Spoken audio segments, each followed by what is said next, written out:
मध्य प्रदेश जन अभियान परिषद द्वारा गुना कलेक्ट्रेट सभा कक्ष में महर्षि अरविंद की जयंती के अवसर पर संगोष्ठी कार्यक्रम का आयोजन किया गया।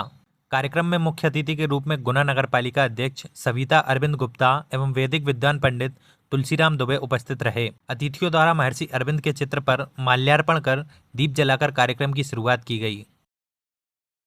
क्रांतिकारी और दार्शनिक दोनों ही रूप में प्रतिष्ठित महर्षि अरविंद जी की जयंती के उत्सव में समाज सेवा के लिए निरंतर प्रयासरत जन अभियान परिषद द्वारा आज कलेक्ट्रेट सभागृह में उनकी जन्म जयंती के उत्सव रूप में मनाया गया और उसमें सभी युवा जो सेवा भावी कार्यकर्ता हैं, जो जन अभियान परिषद के माध्यम से ग्रामों में, समाज के बीच में, विविध क्षेत्रों में अपने समर्पण भाव से सेवाएं दे रहे हैं, उनमें के बीच में महर्षि अरविंद का जो क्रांतिकारी चिंतन,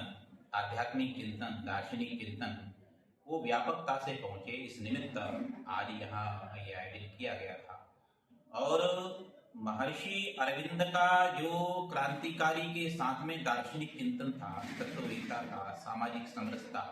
बंधुत्व, प्रेम, राष्ट्रीय एकीकरण और राष्ट्र के युवाओं में पराक्रम शक्ति का फिर से पुनरोदय हो, क्योंकि पराक्रम की शक्ति के बिना उनका ऐसा मत था कि कभी भी हम स्वतंत्र नहीं हो सकते।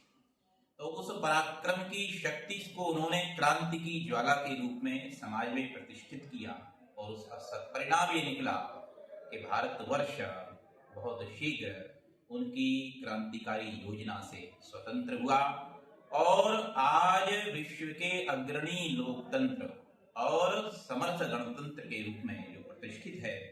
उसमें महर्षि अरविंद का जो तत्व चिंतन था, दार्शनिक चिंतन था और उनका जो संपूर्ण समर्पण था, उसका अनुपम योगदान है। उसका स्मरण करके युवा शक्ति, समाज सेवा के लिए सन्नद्ध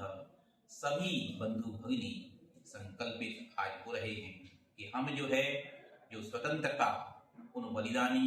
उन समयदानी, उन जीवनदानी महापुरुषों अरविंद, महर्षि अरविंद जैसे अनेकानेक क्रांतिकारियों के द्वारा जो प्राप्त हुई है, उसे हम अक्षुण्ण बनाएंगे और देशघाती शक्तियां, विधर्मी शक्तियां, देश तोड़ने वाली शक्तियों को हम जागरूक होकर समाज से समूल नष्ट करके और अपने राष्ट्र और समाज और लोकतंत्र को हमेशा हमेशा के लिए अक्षुण्ण बनाए रखेंगे। यही संकल्प के साथ में ये कार्यक्रम